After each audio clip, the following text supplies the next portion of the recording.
መስቀሉ ግሸን ላይ ነው በረከት ላግኝ ብላችሁ ስትሄዱ እሚተች ይኖራል። በእምነት አይን የማይ ልብ ነው። በእምነት አይን የማይ ስተት አይደለም። አባቶቻችን መስቀሉ ስዕሉ እንድንጠቀምበት ሲያዘጋጁ ከክርስቶስ እየነጠሉን አይደለም። ክርስቶስን የማወቅ ክርስቶስን የመረዳት ክርስቶስን የማመን መገለጫዎች ናቸው እነዚህ እንጂ ክርስቶስን እያዘናጋን እንዳይመስላችሁ።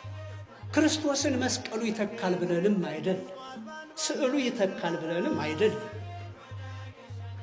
በእምነት አይን ማየት ሲያቅተን ግን ጸበል መጠጣት ይከብደናል። ቤተ ክርስቲያን ላይ ያለውን አፈር አንስተን እመቱን የታጠነበትን እመት ይባላል። ያው በልምድ ነው እምነት ተቀባው የምንለው እንጂ እመት ማለት ነው አመድ ያረረ ማለት ነው። እሱን መቀባት በእምነት አይን ካልሆነ ይከብዳል። በመስቀሉ መዳበስ በእምነት አይን ካልሆነ ይከብዳል፣ ሞኝነት ይመስላል። በእምነት አይን ግን ልብ ብለን ከተመለከትን የኤርትራን ባህር የከፈለው የማን በትር ነው?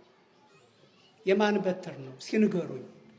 የኤርትራን ባህር እንዲህ አድርጎ በመታ ጊዜ ቆመ ማይ አረፍት በይም ወአረፍት በጽግም፣ ውሃው በቀኝና በግራ እንደ ግድግዳ ሆኖ ቆመ። ይህን ያደረገው የማን በትር ነው? የማን በትር ነው? የሙሴ በትር ነው። የሙሴ በትር ነው። ይህ በእምነት ካልታየ በስተቀር በስጋ ፍልስፍና እንዴት ይታያል? እንዴት ይታያል? የዛ ሽማግሌ በትር ነው። የእግዚአብሔር ኃይል ባደረ ጊዜ እንዲህ ነው፣ እንዲህ ነው። አባታችን ቅዱስ ጳውሎስ እስኪ የሐዋርያት ሥራ ምዕራፍ 19 ቁጥር 11 ላይ እስኪ ተመልከቱ።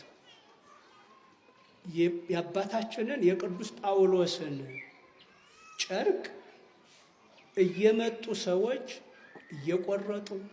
እየቆረጡ ይወስዱና በታመሙት ላይ በድውዮቹ ላይ አጋንንት ባደሩባቸው ልዩ ልዩ ሕመም ባለባቸው ሰዎች ላይ ወስደው የቅዱስ ጳውሎስን የጨርቅ ቁራጭ ባስቀመጡ ጊዜ አጋንንቱ ይወጡ፣ ድውዮቹ ይፈወሱ አልነበረም ወይ?